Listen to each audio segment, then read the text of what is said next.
Okay.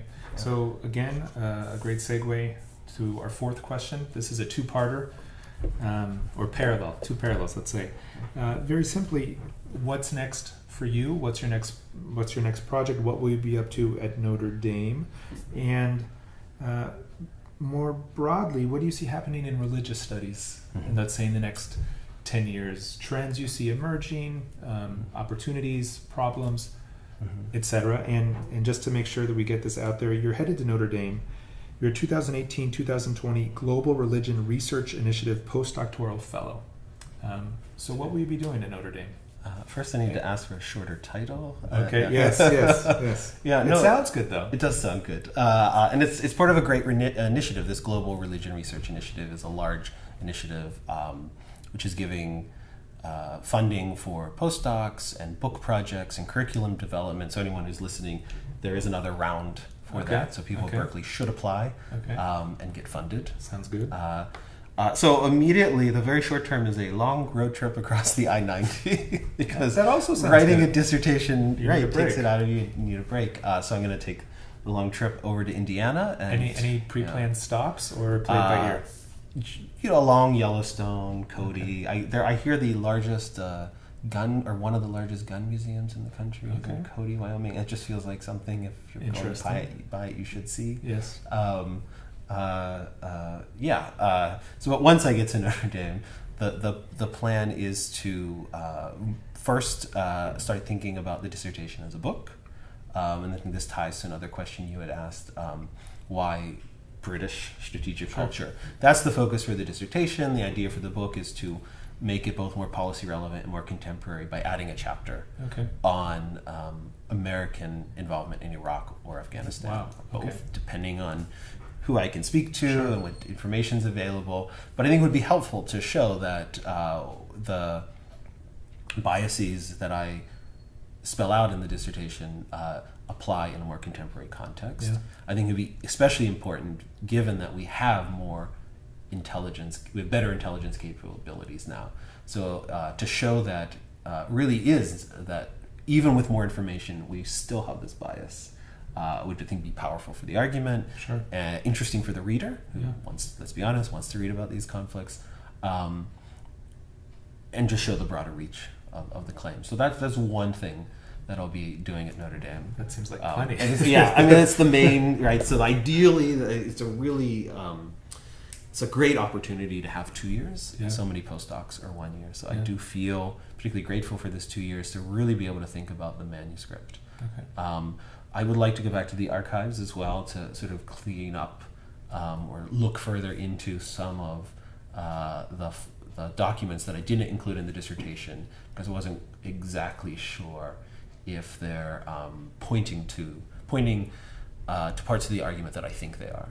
Is this always in Britain? So this British would be archives? So initially the research was in Britain, Cyprus, and Israel, and it was a grant from the Berkeley Center for the Study of Religion that really helped with a large portion of that research and enabled me to go back to London for a summer and do the sort of initial to do more data collection, but also initial review of things that I had identified as particularly helpful. So it made the dissertation possible, right? Excellent. So it'd be nice to go back and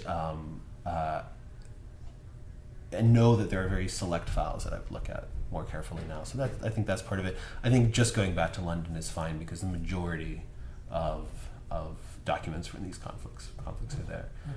So it's going to be a big part of it. And then beyond that, trying to push forward because 2 years means 2 years on the job market as well, right? So I would like to get the rebel group fragmentation paper done and out. And then with a postdoc currently at Berkeley, we've been talking about, we're interested in Islamist governance in cities. So if you think about ISIS, but this is a colleague who spent some time in Mali. I was able to talk to people who, in 2015, who had been under some of the occupied cities in northern Mali. So that's on the horizon too. We're really interested in, again, pushing past the conventional wisdom. We think of ISIS cutting people's hands off and doing this and that, and really they're like most rebel groups concerned with basic governance, basic order, and so we're interested in how they govern, let's say, like standard insurgencies with a twist. Okay. Right? That maybe they choose to do in a slightly different way, or they focus on different topics. Okay. So that's how I'll spend a lot of time in Okay. South Bend. That And also then- sounds ambitious and exciting in a lot of ways. Do you, Yeah. if I can segue again, how do you see such projects fitting into religious studies in the Mhm. next 10 years? Is this going to be a typical project? Are you an outlier? Yeah. What do you see happening? Well, I hope, was sort of what I said earlier about the background and the projects I'm working on now. I just really love the study of religion. Okay. I find it to be one of the most fascinating topics, only on par with studying conflict. There you go. And I feel so fortunate that I can do the two together, and I'm not sure why people study other things, even Okay. though I understand they're important. Broadly, like, so where I hope my research is going in the direction of where some of the field will also go, and that is, I use this phrase a lot, conventional wisdom, pushing us past what we think we know about religion, particularly religious conflict. There is just too many studies that confirm suspicions we have with specious data. Okay. That I think we need to think more theoretically. So I think one reason people gravitate toward the conventional view of religion and conflict is that we have theories to explain religious violence that are intuitive and that people latch onto rather easily. When I first started talking about this idea that religious groups might fragment more, people might feel very suspicious.